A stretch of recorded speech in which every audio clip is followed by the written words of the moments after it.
साबिक chief minister YS Rajashekhar Reddy की दुख्तर वाईएस शर्मिला ने रियासत में अपनी नई सियासी जमात वाईएसआर तेलंगाना को लॉन्च कर दिया और जेआरसी कन्वेंशन सेंटर जुबली हिल में अपने हामियों के एक बड़े जलसे से खिताब किया।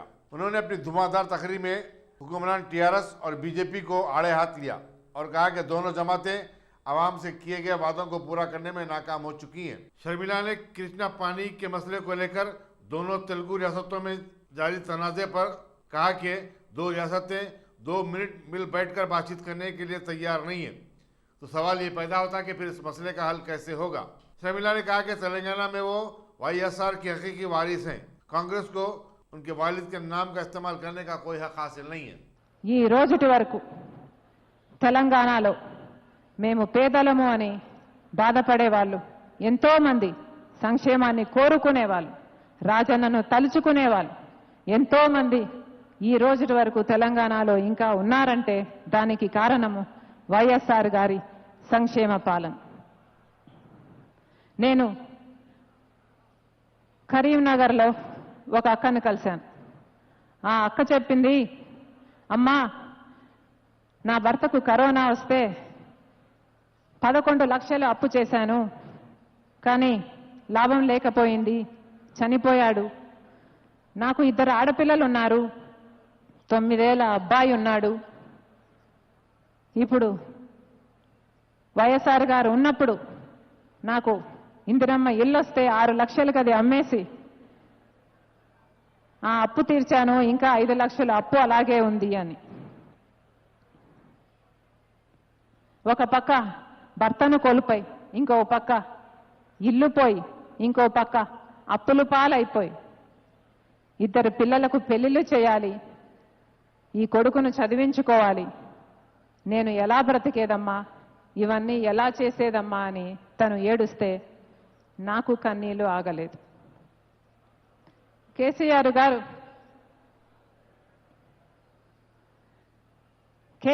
గారు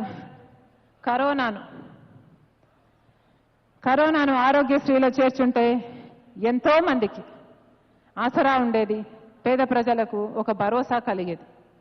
కానీ కేసీఆర్ గారు కరోనాను ఆరోగ్యశ్రీలో చేర్చలేదు. ఈరోజు కరోనాకు ఎంతో మంది బలైపోయారు, ఇంకెంతో మంది ఆస్తులు అమ్ముకున్నారు, ఇంకెంతో మంది అప్పులు పాలైపోయారు. సంక్షేమంలో మేము దేశంలోనే నెంబర్ 1 అని చెప్పుకుంటున్న కేసీఆర్ గారు అప్పులు పాలైన ఆ కుటుంబాలకు, ఆస్తులు అమ్ముకున్న ఆ కుటుంబాలకు ఏం సమాధానం చెప్తారు? తప్పైపోయింది అని నేలకు ముక్కు రాసుకుంటే మాత్రం మీ పాపం పోతుందా కేసీఆర్? అసలు వైఎస్ఆర్ గారి సంక్షేమం అంటే ఏంటో తెలుసా కేసీఆర్ గారు? వైఎస్ఆర్ గారి సంక్షేమం అంటే ఒక భరోసా, ఒక రక్షణ, ఒక భద్రత. వైఎస్ఆర్ గారి సంక్షేమం అంటే కరోనా లాంటి ఎన్ని పాండమిక్లు వచ్చినా అప్పులు పాలు కాకుండా, ఆస్తులు అమ్ముకోకుండా నాణ్యమైన వైద్యాన్ని, అది కూడా ఉచితంగానే పొందడం, అది వైఎస్ఆర్ గారి సంక్షేమం. వైఎస్ఆర్ గారు బ్రతికే ఉంటే ఈరోజు అదే చేసేవారు.